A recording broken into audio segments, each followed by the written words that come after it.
Good morning. I'm so glad that you joined me today. Thank you for joining me, and I hope that you will learn something today. I hope that uh, your your English language ability will be expanded and that you will enjoy it too. My name is Marge Peterson. I'm with the Claiborne County Adult Literacy Council, and we bring you these videos, and we also have in-person classes. And so if you're interested in coming to an in-person class, they're on Tuesday and Thursday morning from 8:30 to 9:45 at the Community Life Center, which is 123 North 5th Street in Kingsville. So that being said, we're going to go on with our English class today. I hope that you're doing well, that you're keeping safe and enjoying life, and will continue to be healthy. So we're going to start out with idioms today, which we usually do. And no, I guess I don't have to read anything. These are the ones that we started last week, okay? I did them on green because that's kind of what do we say, a tree and plant color. Most leaves are in green to begin with. So this category, because I've been teaching them by categories, and usually when we learn idioms, they're by categories anyway, whether they're all some kind of animal or parts of the body, or if they have to do with something like a certain an action or something like that. These are all related to plants, flowers, and trees, and that's why I chose green for our backdrop of our idioms here. So these are the ones we had last week, and some of them we've had before in the past, and maybe they're very familiar to you, but some might be new, and we're going to have the new ones on the other side here. Hit the hay. If you hit the hay, you go to bed, right? Turn over a new leaf. If you turn over a new leaf, that means you're trying to correct your behavior or attitude, and you're going to start something fresh, to make a fresh start. If you turn over a new leaf, whether it's in your behavior, or if you say, well, usually it's with behavior. You know, I'm going to start drinking more water, or I'm going to stop eating sweets, or I'm going to start exercising every day, something like that. It's your behavior.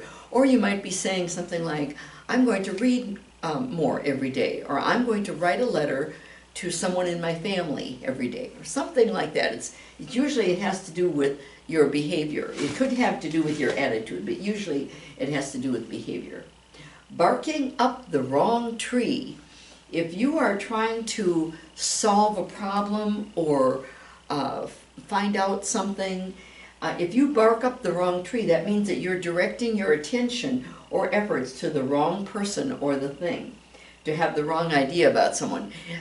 You hear this a lot when I like to watch mystery shows and movies, and sometimes the police will think someone has done something if there's been a burglary or something like that, and they say, oh, well, we think it might be these two guys or something, because they were walking down the street in the next block right after it happened.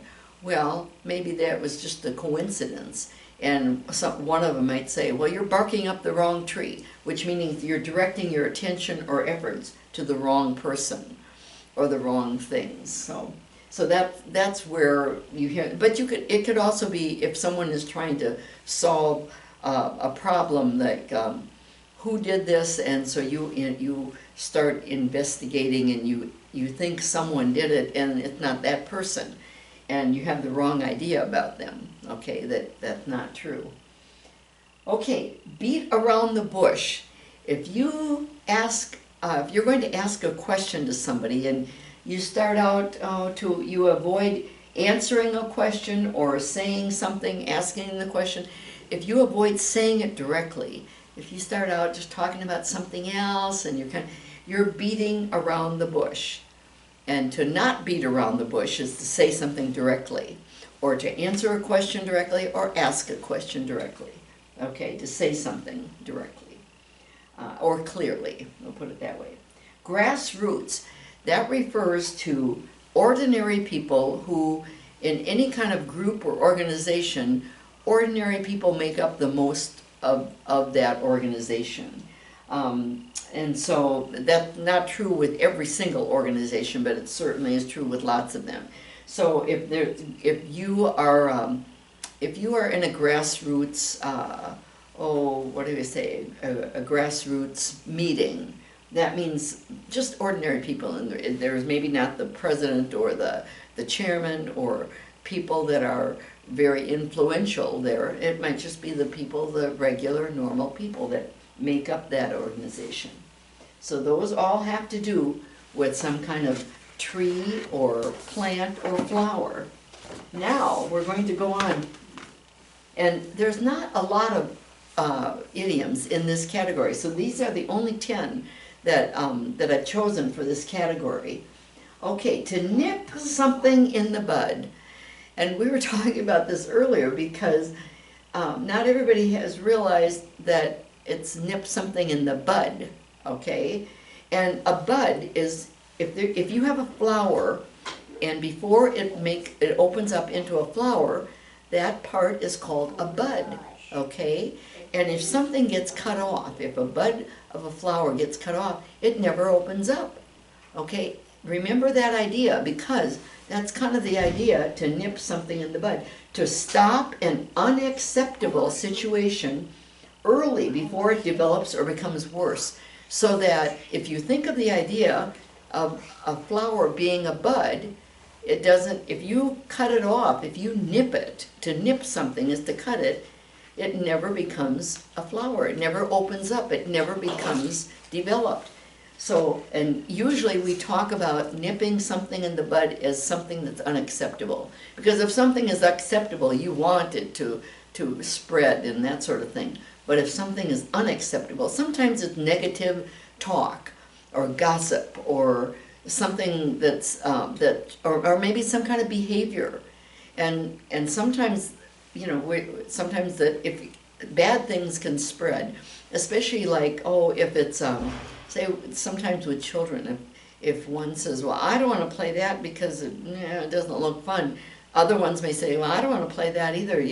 The bud is opening up, okay, because it's spreading. So if you stop unacceptable, or to stop an unacceptable situation early, if you say, oh, but look at all the fun that this is going to create, and look what we get to play with, oh, well then, and before everyone decides that it's not fun, okay, that it's not something they want to do, before it develops or becomes worse. Okay, so it's very common, very common. To nip something in the bud is to stop it before it gets worse or develops, okay? Shake like a leaf, okay. If someone is shaking like a leaf, usually it's two different reasons. To tremble with fear or nervousness, if they have to go onto a stage to give a special presentation or a special oratory or a special thing that they're going to do all by themselves. They might get very nervous, okay? They might be afraid too, but sometimes fear can be like if you are very afraid of, say you're afraid of the dark, okay, or you're afraid of spiders. You might see it and just kind of, start shaking, and you're shaking like a leaf, and that's the whole idea of something that bud and leaf both come from nature, okay? It's something that's green. You might also shake like a leaf if you're very cold, okay? We had the freeze this winter, and sometimes when we went outside, if you didn't have enough layers of clothes on, you shake like a leaf because you get so cold. So it can be from other reasons too, but usually it means it's from fear or nervousness. To tremble. Tremble is when you can't hold your hands still, or you don't hold still. Tremble is moving. Okay, thorn in your side. A thorn is something that has stickers on it that doesn't feel very good. And a thorn in your side, and this is an idiom, remember, a person who continually irritates or annoys you. So if you have a thorn in your side, it's somebody, maybe it's your your sister, or maybe it's your boss, or maybe it's somebody that you work with, or somebody that's in your class or something. If that person always irritates you or annoys you, we don't have that kind of a person around all the time, which is a blessing. If there's no one in your life that's a thorn in your side, wonderful. Or if you aren't a thorn in somebody's side, that's wonderful. But sometimes that happens. So if somebody is a thorn in your side, it's a person who continually irritates or annoys you. This one is very common, and you'll hear it. I heard it a couple times last week, as a matter of fact. Can't see the forest for the trees. Now, one of the sources that I take these from said can't see the woods for the trees. A forest is like a woods. A woods. This word right here, if you know what. Not wood, but woods. It has to have it means a big group of trees.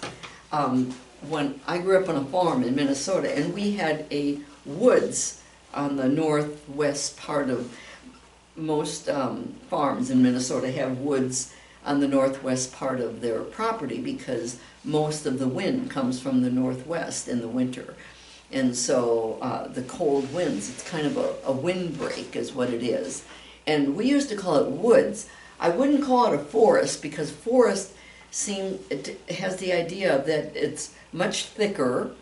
Many more wild animals live out there. We had a few wild animals that lived in the woods, but not a lot like in a forest, okay? So it's a little bit, when it says can't see the woods for the trees, yes, a woods, sometimes they're very big woods and sometimes they're smaller. But this word right here means the same, or it's similar to forest, not exactly the same. Forest is a little more dense, a little bigger, and a little more trees and more difficulty to walk in a forest. In a woods, why, you walk in it easier. So anyway, but the meaning of can't see the forest or the woods for the trees, it means to be so concentrated on the details, which are the trees, okay, that you can't see the situation as a whole.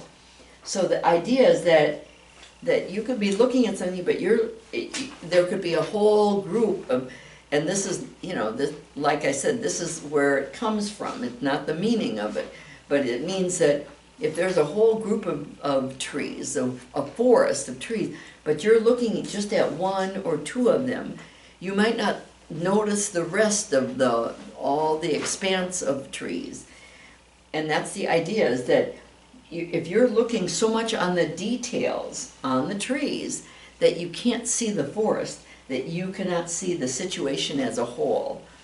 And it's a very common meaning. It doesn't have to do with woods. The idiom has those words in it, but the idea is that if you're looking at some kind of problem or you're trying to solve something and you're just looking at a couple of details, you can't see the whole situation. Maybe the situation is, you need to look at everything, the whole picture of everything, because then maybe that's part of the problem. So to be so concentrated on details, which would be just part of it, that you can't see, that you cannot see, or one cannot see the situation as a whole. Very common, very, very common idiom there. This is fun. Come up smelling like a rose, and sometimes it says come out or ended up or something like that. So like the beginning words here might be different. Smelling like a rose, the idea is that there's maybe a potentially, or to get out of a possibly embarrassing or disgraceful situation without hurting your reputation. And the one source said, and maybe even helping it. Okay, so that if you are in a really embarrassing situation, or say maybe it's something you have an association with somebody at work that has a terrible reputation, or maybe maybe they've done things that are illegal even, or just not right for the company, and you are a good friend of that person, and because that you are the, what do I say, the person that's close to them, you know, it could really damage you or your reputation. And so maybe you do something to show that you have no knowledge of anything that they're doing that's bad or disgraceful or embarrassing, and then you end up smelling like a rose. Okay, that's the idea. So these first two words, it could be end up or come up or come out smelling like a rose, which means you're out of the situation. To get out of a possibly embarrassing or disgraceful situation without hurting your reputation, okay?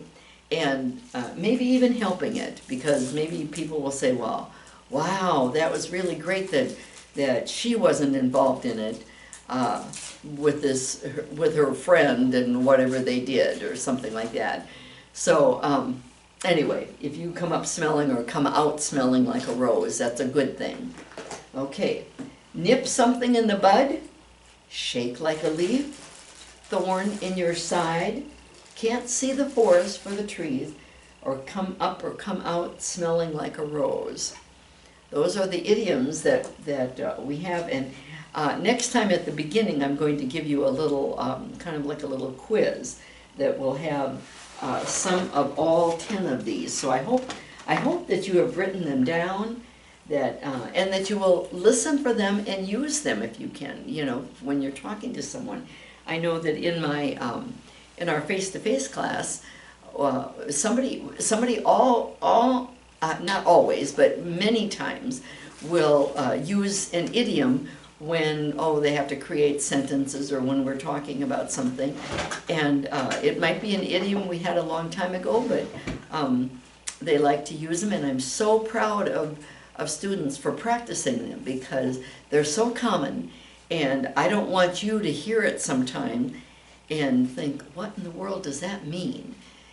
So I'm proud of you for studying them and using them. So write them down and you know, keep them for yourself so that you can practice them. Okay, the next thing that we're going to do, we have been working on the past tense verbs and what they are and how they're the irregular ones. And I think I talked to you about using whether they're regular or irregular, about how to use past tense verbs. And I know I put this up here before, but I'm going to do it again because it's a really common problem. Past tense verbs and how we use them. One of the things about past tense verbs is that they use the same verb for every form, so that if you have if you have the word, let's use the word run here. The past tense is ran. Well, no matter what I'm saying, if I say, I ran to the store, or if it's singular, you ran a race, or he, she, or it ran across the road, or something like that.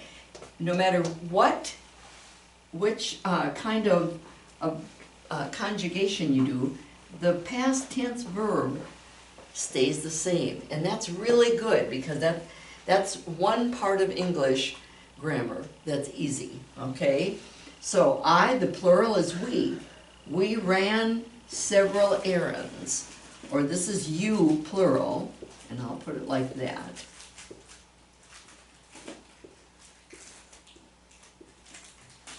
You ran in a race, meaning all of you ran in the race, okay?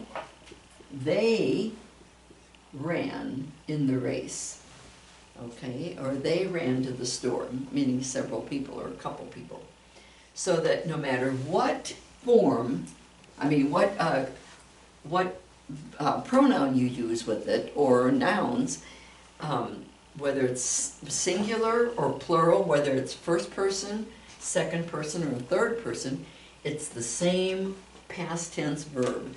And I think there are so many things in English grammar that are difficult. I'm glad to give you an easy one, because that is easy. Now, the hard part is that many of them are irregular, and that's what we've been looking at before this time. So instead of being able to say, say you had the word play, okay, the past tense is played. You add an ed. Or if you say, yesterday it rained, okay, these are regular verbs. Let's see, what's another one? Many of them are irregular, and that's what we've been looking at. Here's one right here, run. We don't say run, okay, we say ran. The same thing with, if you say,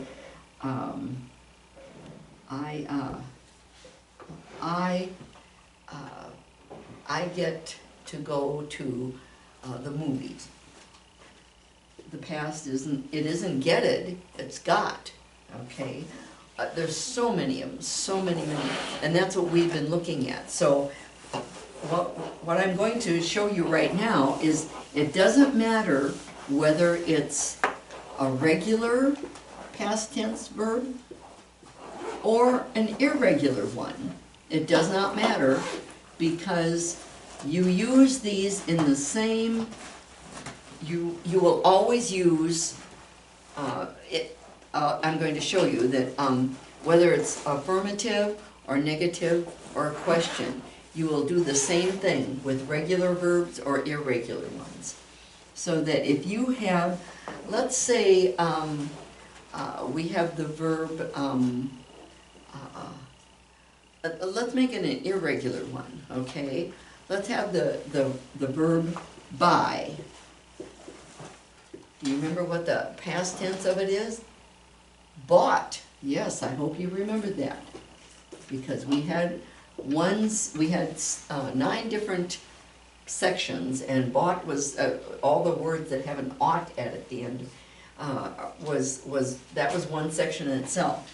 Okay, so if you say something, and I said positive before, but actually in grammar we say affirmative, which affirmative is the same thing as positive.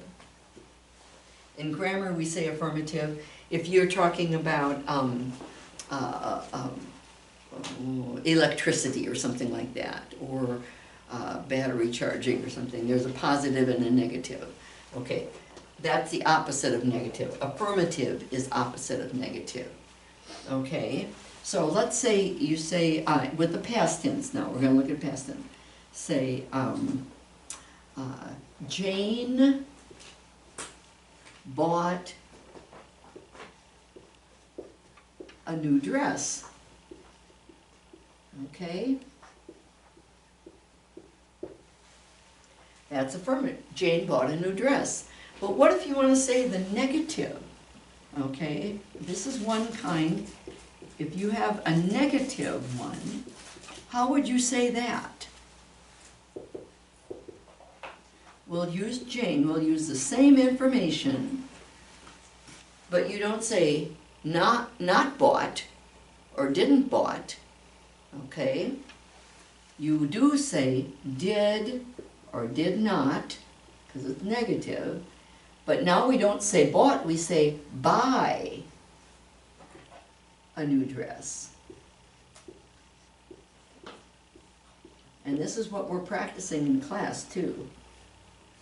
Because here, if you're affirmative, you use it in the past tense. If it's negative, here's where you use the past tense in the helping verb, right here. Okay, this is in past tense. And actually, I think I'm going to add yesterday, because many times that's how you can tell if you should use past tense or not. Okay, if you say Jane bought a new dress yesterday, okay, because that's called a time marker. We're looking at those also. Jane, but you want to say it in the negative. Jane did not or didn't buy. See, you don't say Jane did not bought a new dress. I know that some languages, that's the way it is, and that's why it's difficult to learn the English language. But you only use the negative in the sentence one time, and you use it in the helping verb, okay? For negative sentences in the past tense, you use the regular verb, buy, or the base form. You don't use the past tense form because you're already using the past tense in that did. Jane did not buy a new dress yesterday. Okay, say you want to ask a question, because that's the other one that we're practicing too. Do you know what? For a question, you do the same thing as you did for the negative, but now you're going to put it in a question. How would you say, Jane did not buy a new dress yesterday? You're going to ask, did, there you go, you're still, this is where your past tense verb is. Did who? Jane? Mom. Did Jane bought a new dress yesterday? No. You already have the past right here. Did Jane buy, just like that, a new dress yesterday? So, remember, that's what you have to remember. And then, of course, it's a question, so you put a question mark at the end. I hope you can see. I'm not sure you can see that. Let me move this just a little bit so you can see that.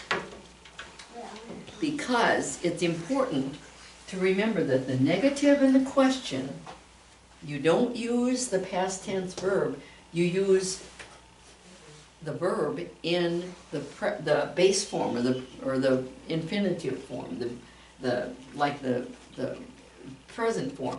Here is where you use the past tense. Did Jane buy a new dress yesterday? You would not say, did Jane bought a new dress yesterday? No. You mean yesterday, but here's where the past tense is. The same thing here. Jane did not buy a new dress yesterday. Not Jane did not bought a new dress yesterday. And that's a very, very common problem, and it's a common thing that people forget to do. And that's why we're practicing it lots and lots, because it's difficult sometimes to remember that. That's the English language varies from other languages. And this is a big way that it varies, okay? Putting adjectives before the noun, like I have a red scarf, instead of saying I have a scarf red, okay? No, that's another way that it varies from some other languages. So, it's important to know that these are the differences, okay, that you have to make, and you need to practice it enough so that when you go to ask someone, say you want to ask the sales clerk at the grocery store, did the sale end yesterday? You don't want to say, did the sale ended yesterday? No, you want to say, did the sale end yesterday? And so if you have, if you're speaking, or for someone to understand you, that you use the right verb forms here, okay? So, and remember that you use it whether it's regular or irregular. It doesn't matter. We do lots of different forms of the verb, and I just used buy and bought here. But it can be any verb. Sing, sang. It can be a regular one. It could be, let's see, it could be something, did it rain yesterday? No, it rained yesterday. No, it didn't rain yesterday, because that's a regular one. It did not rain. So, okay, does everybody understand that? I hope that you do, because it's an important part of past tense verbs. And until you get it really, really down, people will continue to make the mistake sometimes. Okay, I'm going to put some sentences, I'm going to put just a few on the board here, and I want you to look at them and see what you think is wrong with them.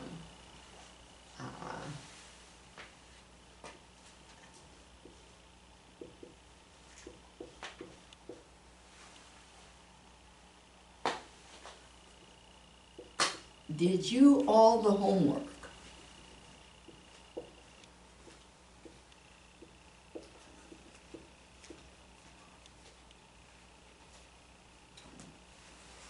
Let me put another one up here. I'll just put a few of them up here.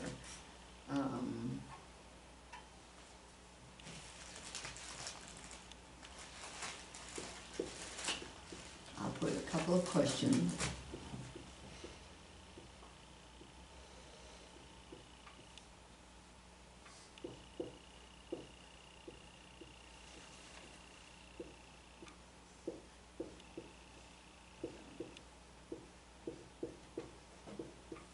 Did you went to bed early last night?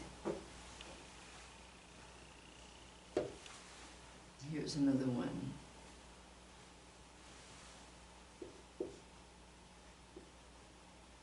Oh, wait a minute, no.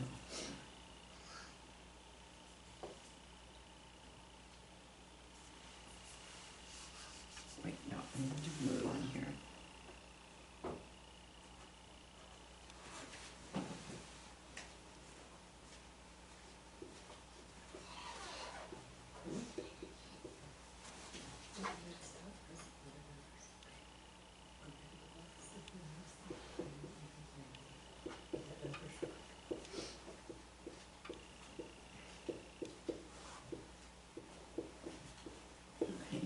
Monica didn't fell on the ice. I'll do two more here.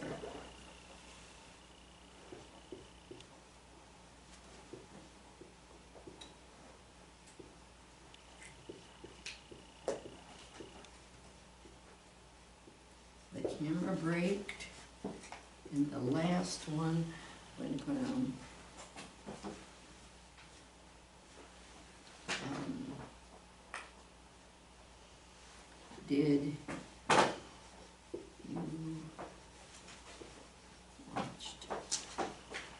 Did you watch TV last night? Okay, let's look at these, and you tell me what's wrong with them. Did you all the homework? What's missing there? Did you, there's some kind of a verb, isn't there, missing? Did you, there's the past tense, but it's a helping verb. It has to be helping something else. So, and this one, there's different words it could be. What would be? You could say, did you do all the homework? There's a problem right here. Did you do all the homework? Or you could say, did you finish? Okay.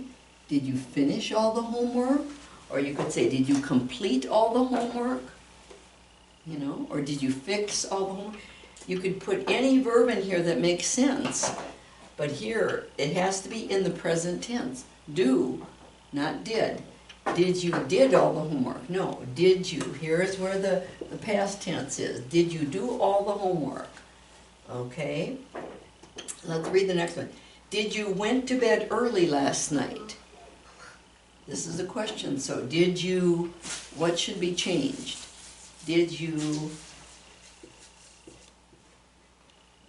go? Went is, go is an irregular, and went is the past tense of go. Did you go to bed early last night? Okay. Number 3, Monica didn't fell on the ice. Monica did not fell on the ice. What should be changed? Here is the past, so what should this be? Not fell. What is fell, the past of fall? It's irregular, just like go is, just like do. Okay, Monica didn't or did not fall on the ice. Okay, number 4, the camera braked. Right there. What is the past of break? Not braked, that's not a regular one. The camera broke. Okay, the camera broke. And the last one, did you watch TV last night? What should be, did you watch TV last night? Here's, and watched is a regular verb, you know, but here's the, you want it in the past tense, so you wouldn't use watched. Did you watch? Because you have to use watch, the verb, in the infinitive form or the present tense, or the base form, is what we call it. I hope that these helped you out some, because these are exercises from the 2 different grammar books that I've been using, and there's lots of exercises. We do them, a lot of them, in our face-to-face class. I don't put quite as many up here, just because it's you're watching it, and I hope that you will practice maybe writing some things and checking, or having somebody that speaks English well or writes English well, and have them check yours, because you could write, and that's what we did in class today, that you could take a verb, okay, and say 3 different things. An affirmative, the camera broke, okay. The question, did the camera break? Then you'd use it, but not braked. You'd use a break. Did the camera break? Or you could say, the camera didn't break. Okay? And if you could practice those 3, put an affirmative, a negative, and a question, and practice the past tense. And if you need to, you can use like last night, well, I guess that's the only 2 that have time markers. We call them time markers, and we're going to practice those too, maybe the next class, because if you see those, then you'll know it should be past tense, because sometimes it's confusing. Did she mean it this way, or how does she mean it? So that's our class for today. I thank you so much for joining me. I hope that this has helped you, and that you will practice these things, because I think that that's what will improve your English. And our job and our goal and our desire is for you to speak English better, so that you will be able to communicate in your life with wherever you go and whatever you do. You'll be able to communicate better as you're living here. So thank you, and I will see you next time, okay? Bye.